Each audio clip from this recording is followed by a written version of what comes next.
Hello மக்களே, வெற்றிகரமாக நம்ம ஜீஸ்லா கோச்சிங் சென்டரை ஓப்பன் பண்ணிட்டோம். இந்த இடத்துல எக்ஸ்க்ளூசிவாக நம்ம ஸ்டடி பர்பஸ்க்காக மட்டுமே, அதாவது நம்ம லா கோச்சிங்காக மட்டுமே யூஸ் பண்ண போகிறோம்.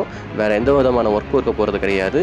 ஸோ நீங்கள் யாருக்காவது தேவைப்படுது, உங்களுக்கு லா கோச்சிங் தேவைப்படும் அப்படின்னு நினைக்கிறீங்க அப்படின்னாலோ, இல்லை உங்கள் ஃப்ரெண்ட்ஸுக்கு தேவைப்படும் அப்படின்னாலோ, கண்டிப்பாக நீங்கள் என்னை கான்டாக்ட் நம்பருக்கு அப்ரோச் பண்ணி தாராளமாக ஆஃப்லைன் கிளாஸும் சேரலாம், ஆன்லைன் கிளாஸும் சேரலாம். அது உங்களுடைய விருப்பம்.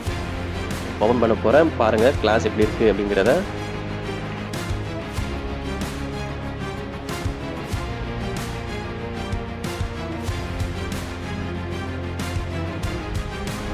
இதனால் வரைக்கும் நான் தனியாக கோச்சிங் சென்டர்னு சொல்லி போட்டது கிடையாது. என்னுடைய சீனியரோட ஆஃபீஸ்லேயும் அப்புறம் வேறு ஆஃபீஸ்லேயும் தான் அப்பப்போ மாற்றி மாற்றி யூஸ் பண்ணிக்கிட்டு இருந்தேன். ஃபார் அதை ஃபஸ்ட் டைமாக ஒரு தனியாக ஒரு ஆஃபீஸை எடுத்து அதில் எனக்கு ஸ்டூடெண்ட்ஸுக்கு தகுந்த மாதிரி செட் ஆகணும் அப்படின்ட்டு யூஸ் பண்ணி வச்சுருக்கேன். ஸோ கண்டிப்பாக உங்களுக்கு தேவைப்படுறவங்களும் சொல்லுங்கள். தேங்க்யூ.